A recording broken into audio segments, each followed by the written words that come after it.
I spent the last 2 weeks building a complete money map of one American family, grandfather to granddaughter, using old tax records, bank statements, a life insurance file, and a shoebox that had not been opened in 11 years. In the next 12 minutes, you are going to watch that whole map unfold, and you are going to see exactly where $1.2 million went, because today only 40,000 of it is left. Nobody stole this money, nobody gambled it away on one reckless night at a casino. It disappeared the way most family money actually disappears in this country, through small decisions spread across 60 years, one signature at a time. I'm calling this family the Harrisons, names changed, numbers real. And by the end of this video, you will understand why almost every American family follows this same pattern, and you will probably be able to point to exactly where your own family sits inside it right now. This is not a story about someone making one bad choice. It is a story about a system that quietly moves money through families generation after generation. And once you see how that system actually works, you will not be able to stop noticing it in your own life, at your own kitchen table, in your own paperwork. Stay with me through this, because the family you are about to meet did almost everything right, and that is exactly why this story matters. Robert Harrison started working the line at a steel plant in Ohio in 1958, at 19 years old, 6 days a week, standing on concrete for 10-hour shifts. His first paycheck, adjusted to today's dollars, came out to around $3,400 a month. Robert kept a small notebook where he logged every dollar he spent for 41 years straight, and that notebook is the entire reason this video exists. He tracked groceries, gasoline, church donations, and haircuts in a handwriting so small his own children needed a magnifying glass to read it decades later. By 1962, Robert had saved enough for a down payment on a house on the east side of his hometown.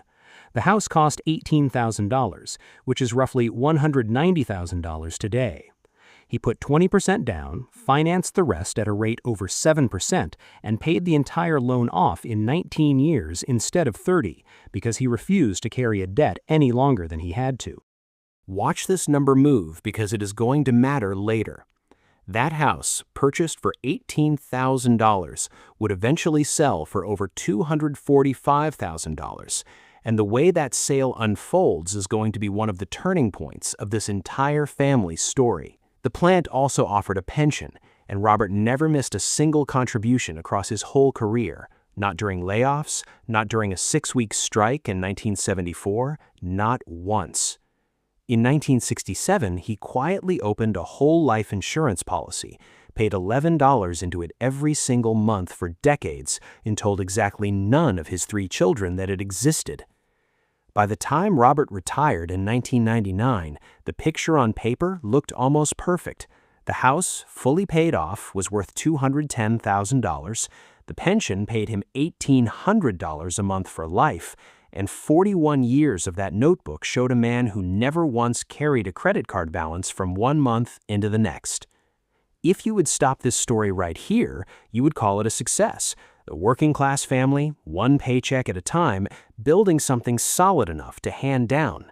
But this story does not stop here, and neither does the money. Here is where I assumed the story was going to stay simple. A disciplined grandfather builds steady wealth, passes it down, and the family carries the momentum forward from there. But 3 weeks into this research, I opened the third box, the one nobody in the family had touched since Robert's funeral in 2004, and inside it sat a second bank statement, an account none of his 3 kids knew existed, holding a balance of $61,000, with a beneficiary form naming only one of them. That single form, filled out in 1998, 1 year before Robert retired, changed the direction of everything that came after it.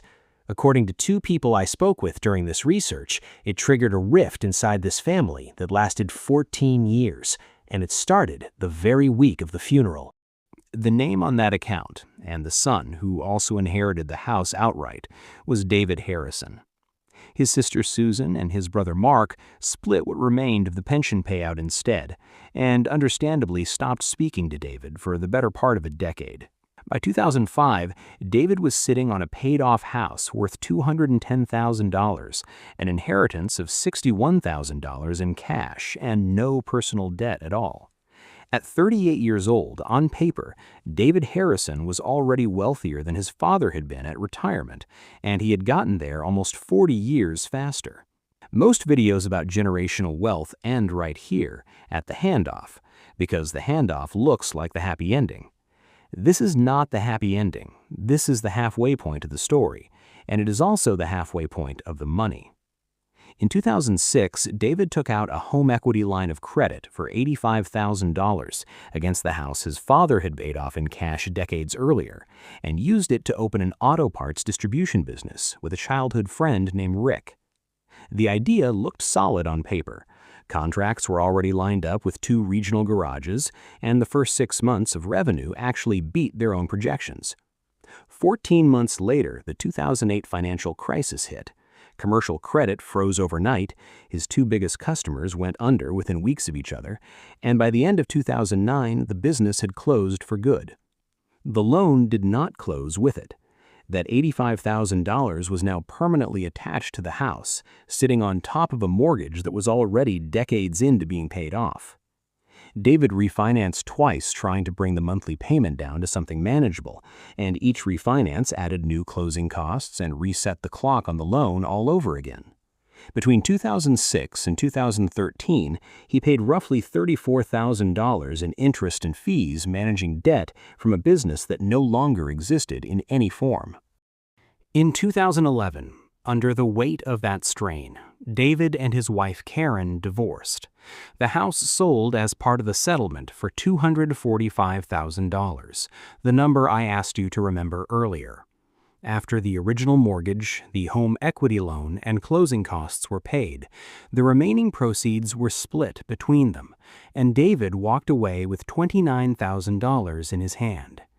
$29,000. That is what remained of a house his father paid off in cash, an inheritance of $61,000, and roughly 40 years of family discipline behind it. David was careful with plenty of the choices he made along the way. One loan, taken in one difficult year, was enough on its own to erase 2 generations of saving. David's daughter Emily was 17 when that divorce settlement closed. She spent her childhood watching her father's income swing between good years and terrible ones, and she left for college in 2013, expecting no inheritance and holding no financial safety net standing behind her. Emily borrowed $41,000 in federal student loans to finish a nursing degree, working weekend shifts at a diner the entire time to cover rent and books. She graduated in 2017 and stepped into her career already carrying more personal debt than her grandfather had carried across his entire working life combined. By 2019, she was earning $58,000 a year as a registered nurse, renting a small apartment outside Columbus, and making the minimum payment on those loans every single month, the same slow leak that had drained her father's generation, just wearing a different shape and a different decade. Remember that whole life insurance policy Robert quietly paid into for decades? $11 a month, never mentioned to a soul? After his funeral in 2004, David found the paperwork buried in his father's desk drawer, and in the chaos of that year, he surrendered the policy for a cash value of $14,000, folded it quietly into his own finances, and never mentioned it to Emily either. That is where the last hidden piece of Robert's money finally surfaces and finally disappears for good. As for Susan and Mark, they reconciled with David in 2016 after their mother passed away, and the funeral put the old argument into perspective for all 3 of them. The relationships came back together over time, slowly, over holiday dinners and phone calls that started short and grew longer. The money never did come back together. It was already long gone. Now here is where the pattern finally breaks, and it breaks in a small, unglamorous way that almost nobody would notice from the outside. In 2021, using an employer retirement match for the first time in her career, Emily opened a Roth IRA and started contributing $150 a month. In 2022, she refinanced her student loans to a lower rate and set up one extra payment every quarter, timed to land right after her tax refund. Nobody handed her a strategy. She built one out of watching exactly what happened to the two generations that came before her. Add up everything that passed through this family across 60 years. The house at its various sale prices, the pension paid out over 20 years of retirement, the $61,000 inheritance, the insurance surrender, the wages earned across 3 careers, and the loans and interest paid along the way. The total that moved through the Harrison family comes to $1.2 million. What remains today held by any living member of this family is about $40,000, sitting in Emily's Roth IRA and a small savings account she checks once a month. Not because the money was stolen, and not because anyone in this family was careless with all of it.